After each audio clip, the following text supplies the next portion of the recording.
have a human. On one side of their body is yang, and we know it's yang because of its structure. It's harder, yeah, more tough, and yin being softer, more fluid, lighter, darker. This is how yin and yang was differentiated on human beings. Okay. Because of the philosophy of yin and yang, and a lot of this has been lost in acupuncture and TCM and bodywork, this is actually this symbol, the Tai Chi, is a relatively new model, but it has this idea of constantly moving between yin and yang, and that there's a little bit of yin within the yang and a little bit of yang within the yin.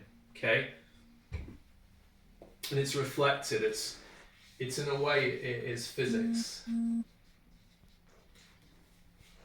It's an idea of positive or negative, but working together.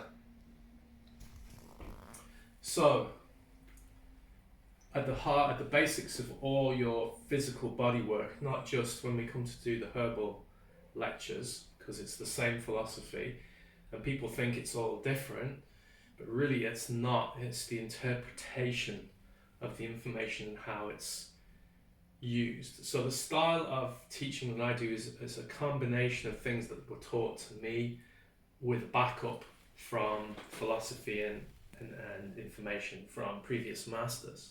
Okay, but I try to simplify it right down so that when you have the core basics and you move up, you realize at the simplest level is the most effective medicine. You can make it big and flowery and philosophical, and there are a lot of people who have made a lot of money from writing very big books, but it over confuses a beginner. It over confuses people who work day to day. People who have maybe done 20 or 30 years of Chinese medicine like to read the big books because they like to look at the philosophy and the esoteric, and then that's fine. So if you start reading those big books early on, it can just be mind-numbing, okay? So from a structural perspective, a simple example is we have somebody with, on the lateral side of their leg, maybe has a dysfunction, usually pain, maybe an injury. At a very basic level, at a very basic balancing, we could treat the inside of that same knee because yin supports yang. Yeah? Mm-hmm. Or vice versa, they've injured the medial aspect of that leg. We can use the yang side. In other words, pain here, treat here. Yeah? And it's at the same physical level. In other words, it's parallel. Okay, that's a really simple way of doing it. We could also, if we wanted, and this is how TCM was supposed to be done, TCM acupuncture, is when you read a book on TCM acu, they say, for example, stomach 35 treats knee problems, and you needle into the local area. But what they don't tell you is you have to do it on the opposite side to where the injury is. And so, rightly or wrongly, in China included, they misinterpreted the information and they just needled directly in. It's more painful, isn't it? Not necessarily. However, because Chinese medicine is so complicated, and when you think you've got a handle on it, it goes the opposite way. Looks like a Bruce Lee cover of a book, you know that one? Mm-hmm. Right? You still do need to needle locally in certain circumstances, especially when there is structural damage, because you need to reduce the inflammation locally. So what I'm saying is, when there's immediate pain and you need to reduce it, try to do the opposite side of the body. It's the very first basis. Okay, the pain is in that foot. Let's needle or massage or acupressure or moxa their healthy foot. Get the person to move, test, how's that feel? Feels a lot better. If it doesn't feel so better or it hasn't changed, what do? We can go to the opposite side of the body, but also the opposite limb. So, we could do, at a very basic level, foot here is treated by hand on the opposite side. Yeah? Yeah.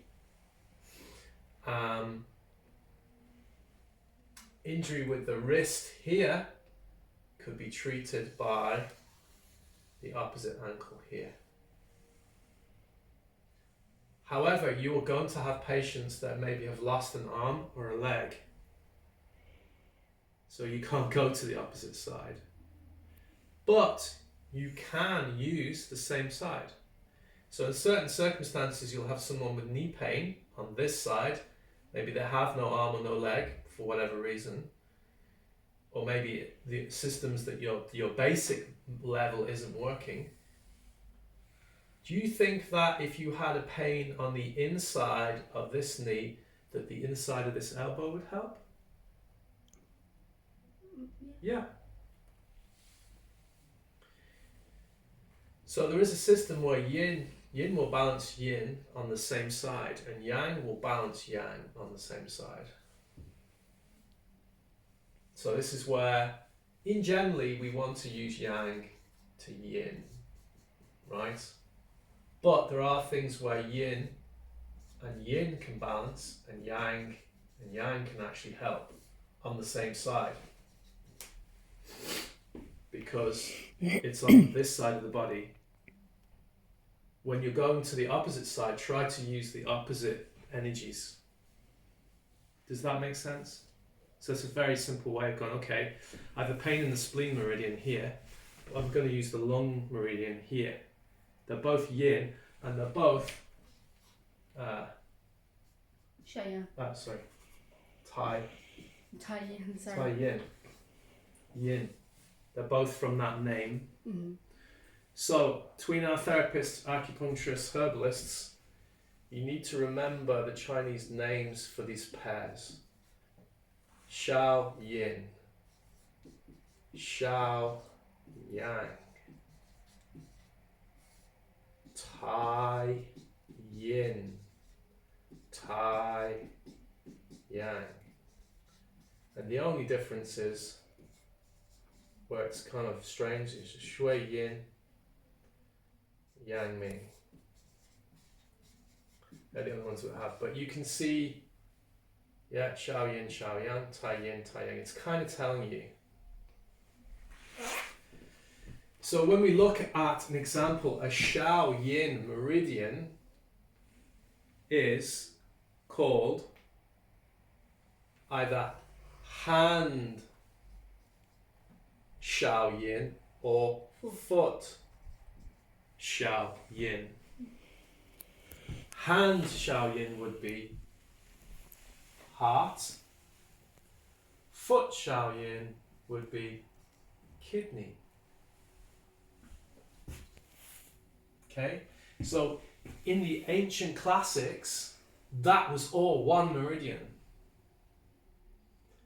But later on in Chinese medicine, and this is in kinesiology, in TCM, is they developed a theory which is based actually on herbs called Zhang or Jiangfu. Jiangfu. This is the idea that two organs work together. So, large intestine, lung, because they are associated by what we call internal branch, which means there's an internal communication that happens between large intestine and lung. So therefore they are related.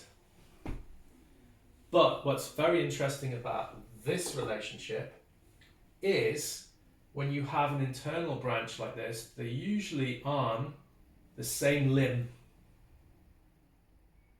So when you have a pain in the gallbladder meridian on the yang side, you can treat with the liver meridian on the inside because they're zan fu. Does that make sense? You could also, if the pain is on the gallbladder meridian here, you can also use the liver meridian on the opposite side because you're using zan fu.